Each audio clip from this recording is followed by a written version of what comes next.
Tom Bloke, considered to be one of the leaders of the domestic terrorist group Antifa, took to Twitter today to threaten violence against white parents and small business owners. Can't wait for November 4th when millions of Antifa super soldiers will behead all white parents and small business owners in the town square. Tom Bloke adding to the open display of anti-white racism and coupled with violence against small business owners, for whatever reason, the top-rated subtweet doubled down a historically relevant and radically far-left domestic terrorist organization known as Antifa, or anti-fascists, employ street violence with makeshift weaponry to spread peace and love and fight for social justice. Just like their moronic ancestors, Antifa are hardline socialists, communists, or anti-capitalistic anarchists fighting for their oppressed comrades.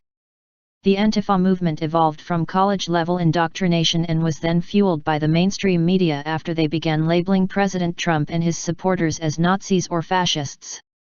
Through this, the Harry Potter dweebs decided to pick up bike locks and go bashing their enemies over the head. Cough cough Eric Clanton.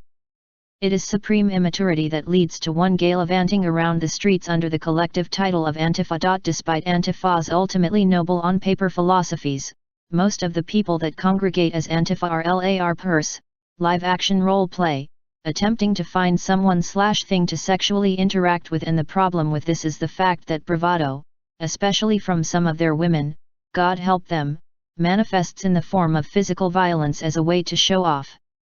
Most of these people have not left their dorm rooms or their parents' homes before.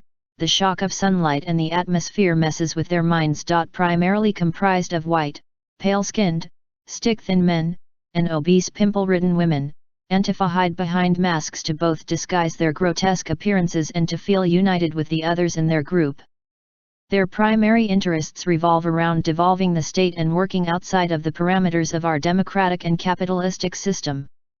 When they do work within our system, they will attempt to apply anarcho-syndicalism, a view that appropriates industrial unionism as a way for the workers of a democratic/capitalistic society to seize control of the means of production in an effort to influence and control the society at large. They champion Marxism and believe that, through the implementation of communism, they will have more individual control than under capitalism, a hilariously naive belief. Communism claimed the lives of around 94 million people in the 20th century and young boys and girls across the country, and in other parts of the world.